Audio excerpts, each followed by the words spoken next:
If a person takes a small amount of alcohol, that follows first order kinetics. Okay, so at night, a person who is taking alcohol at night, low, very small amount of alcohol, he would be able to drive the following morning, because the alcohol consumed will be excreted completely. But if the person takes a large amount of alcohol, that will follow zero order kinetics. Okay, so the alcohol will not be excreted within the next morning.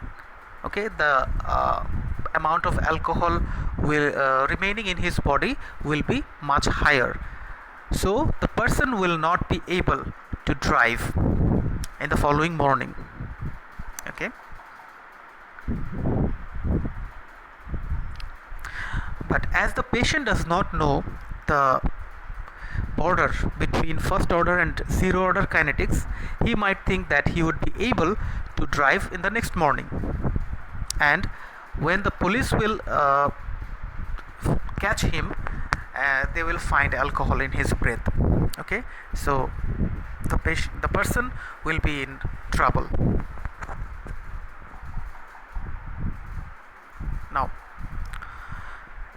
as I was talking about conversion from first order to zero order kinetics, so most of the drugs which follow first order kinetics will follow zero order kinetics with high doses because of enzyme saturation, because the enzymes will get saturated and the first order kinetics will follow zero order kinetics. Okay, the opposite is true as well. Why? Because at the later phase of zero order elimination, enzymes will get free and the drug will follow first order kinetics. So things will happen in reverse order.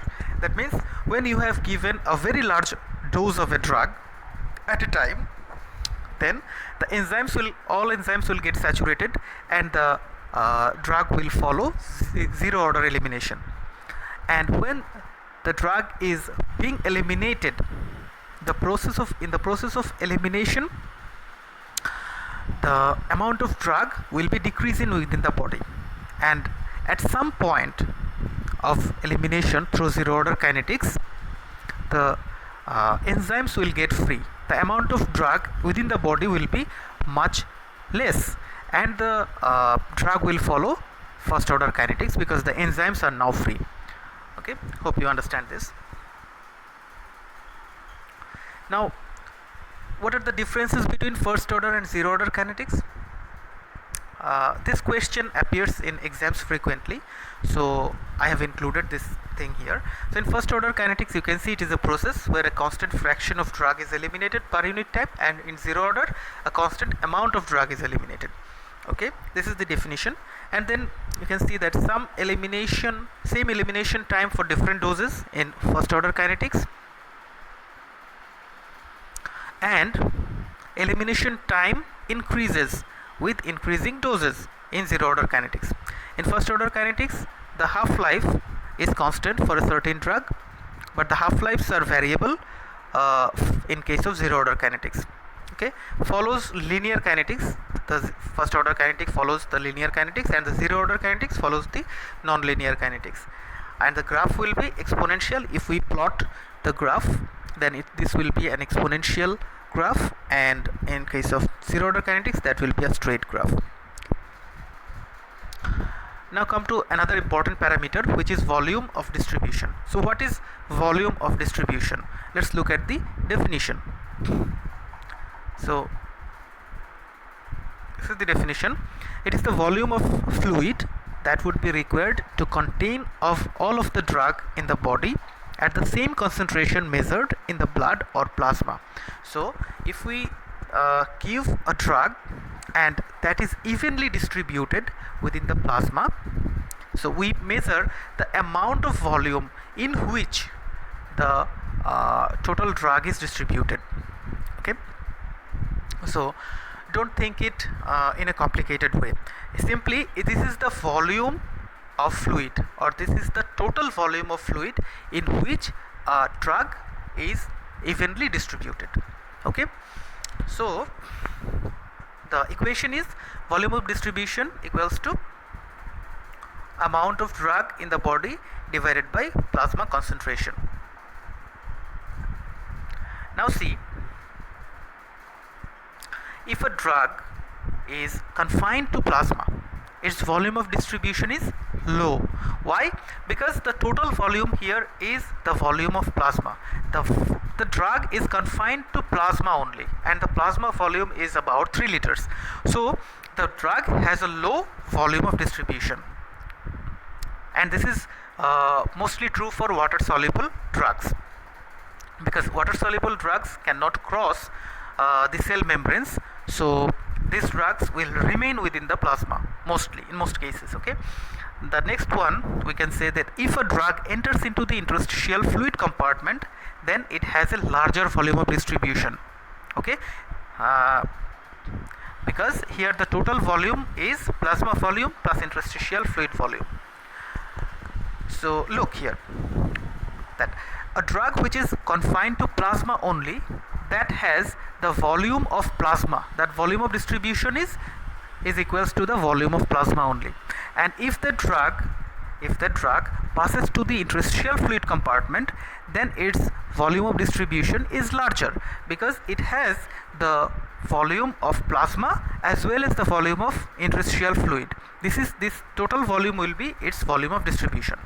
Now if a drug enters into the intracellular fluid compartment, then it has a very large volume of distribution, because here the total volume is plasma volume plus interstitial fluid volume plus intracellular fluid volume. That means the drug passed from the plasma compartment to the interstitial fluid compartment and then to the intracellular compartment.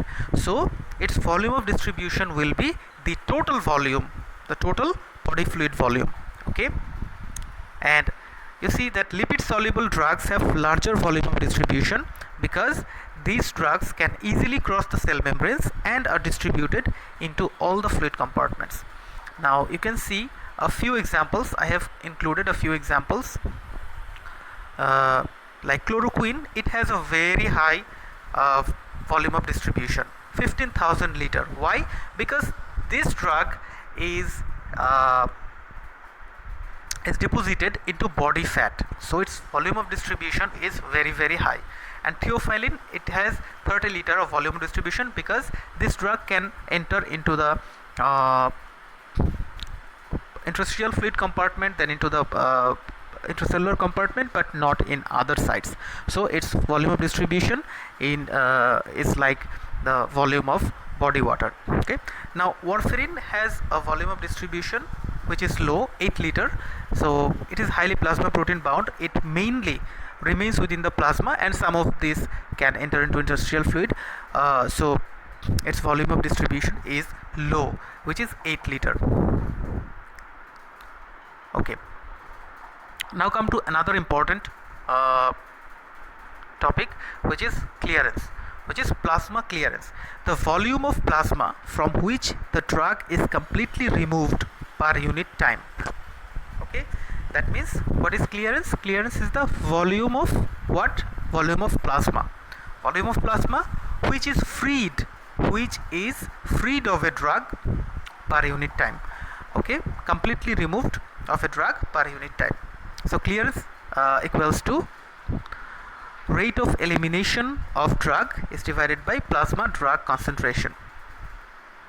Clearance, so clearance is the plasma volume which is cleared of a drug in unit time. Okay, for example, 1 liter plasma is cleared of a certain amount of drug in 1 hour, then the plasma clearance will be 1 liter per hour. Okay, now here is an equation that clearance equals to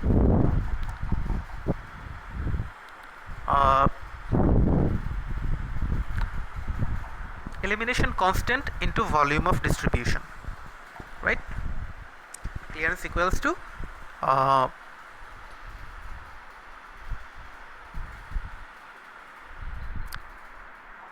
elimination constant into volume of distribution. So what is elimination constant? Elimination constant equals to 0.693 is divided by half-life. Okay, so this is the equation. And now if you ask me that how that constant is measured, that will be a very long answer, and I think that is not very important here. You will not be asked about that in your exams. So just remember this, that elimination constant equals to 0.693 is divided by half-life. Of course we will talk about half-life later in this lecture. Okay, now see that how clearance is related to volume of distribution. How? You can see that clearance equals to constant into volume of distribution. So you may ask me that how clearance is related to volume of distribution. Now increased volume of distribution will lead to an increased plasma clearance. How? Let's take this simple analogy. For example, 5 liter plasma is cleared through the kidney per unit time if drug A has a volume of distribution of 1 liter and drug B has a volume of distribution of 2 liters. Then 1 liter plasma will be cleared of drug A in unit time and 2 liter plasma will be cleared of a drug B in unit time. That means higher the volume of distribution, higher is the clearance. So don't overthink about it, just think about this simple analogy and that will be fine.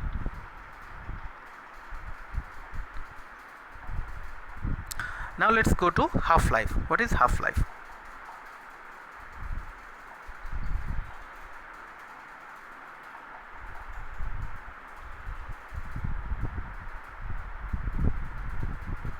Now half-life is the time needed for the plasma concentration of a drug to reduce by half of its peak plasma concentration. Suppose you have given a drug intravenously and immediately that drug will reach its peak plasma concentration.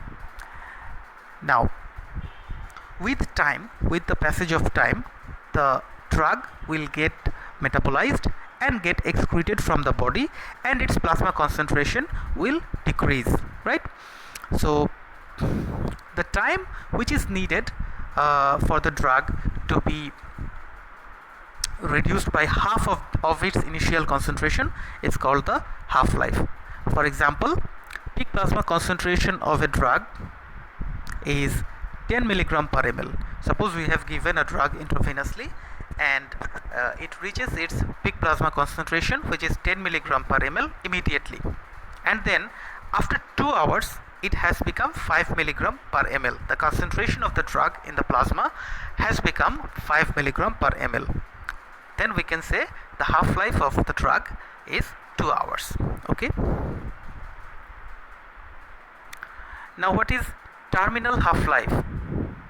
Now you have to understand this term, that what is terminal half-life. You see the definition, that with prolonged dosing or very high dosing, some drugs enter into some secondary sites. The secondary sites may be adipose tissue, maybe some other tissues, brain maybe. So in these instances plasma clearance will be as usual. The plasma clearance will be as usual. However, when the plasma level of the drug will become low, it will start coming back to plasma and the half-life will be prolonged, and this is called terminal half-life. Okay, so if you take an example, suppose we have given a drug, first it will go to the plasma and from plasma it will get metabolized and excreted. But if you give a very high dose of that drug, or if you are giving repeatedly that drug, some of the drugs will be distributed in some distant organs or in some tissues like adipose tissue. Okay, so initially the plasma half-life will be as usual, the same. Okay, but after some time the drugs from the secondary sites will come back to plasma, and then the plasma half-life will increase. Okay, so this is terminal half-life, and there is